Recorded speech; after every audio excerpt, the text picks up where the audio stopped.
Hello everyone, and welcome to eMix's online lesson. Today is not so much of a lesson, it is how, when, and you can meet a foreigner. Questions. Here I've made up 3 questions. Often we'll notice that the first question of each one of these, 1 through 6, is often the common question. I added 2 more to give you a little bit more challenge and learning. Question number 1, what's your name? Often when we're meeting foreigners, that is often the first question. What's your name? Let's look at how we can change that into a second question. Could I have your name? Could I have your name? Number 3 is a little bit what we call more polite. Casual, question 2. Casual, question 1. But a little bit more polite because the form of may. May I have your name? Okay.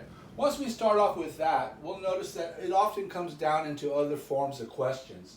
Looking at number 2, we're going to use the word where and which.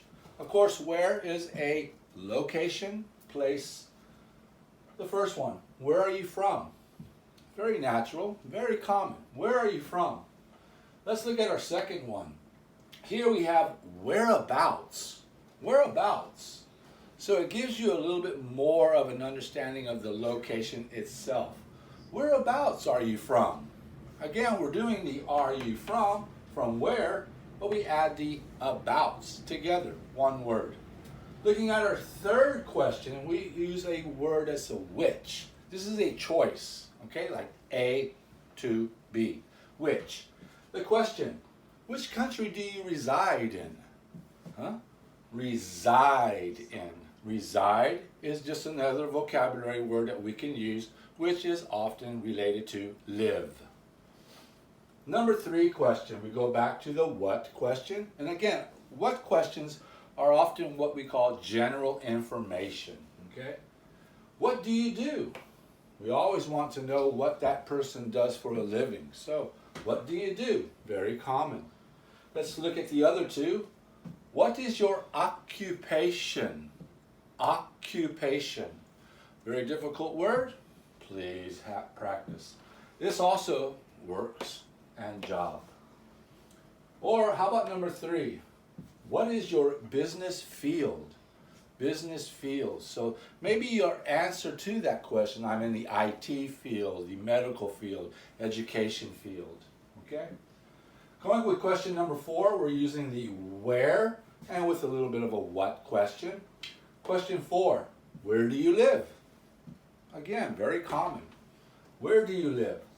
What about whereabouts to whereabouts? Whereabouts do you reside?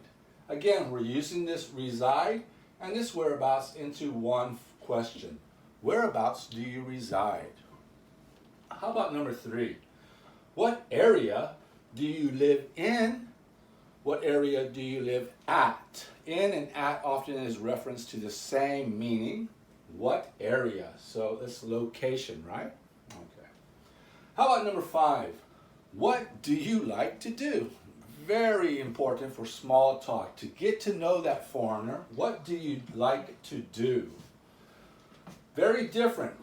Please remember, back up to number 3 to number 5. What do you do? That's in relations to work, business.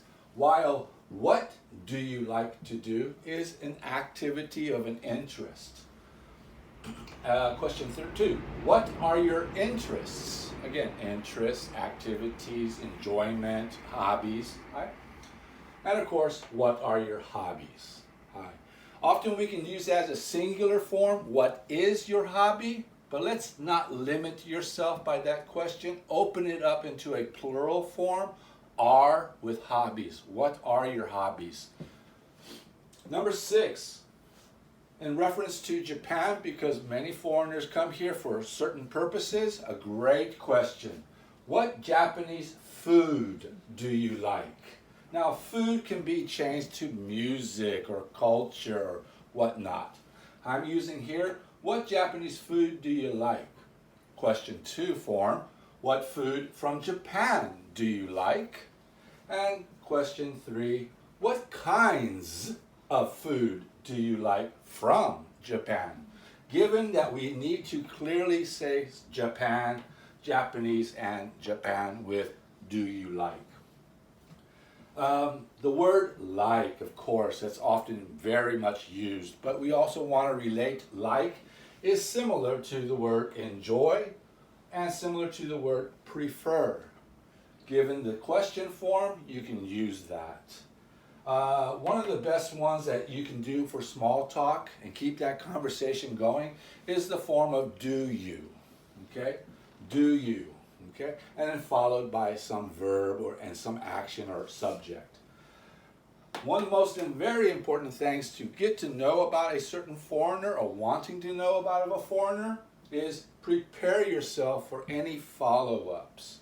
Small talk follow-ups often continue for 2, 3, 4 minutes, so prepare yourself with a Q and A. If someone asks me where am I from, I'm from Texas.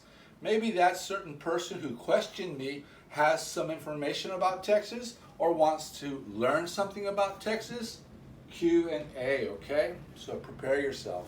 Hopefully these forms of questions to foreigners will help your confidence, get you ready. Speak to them. Thank you very much.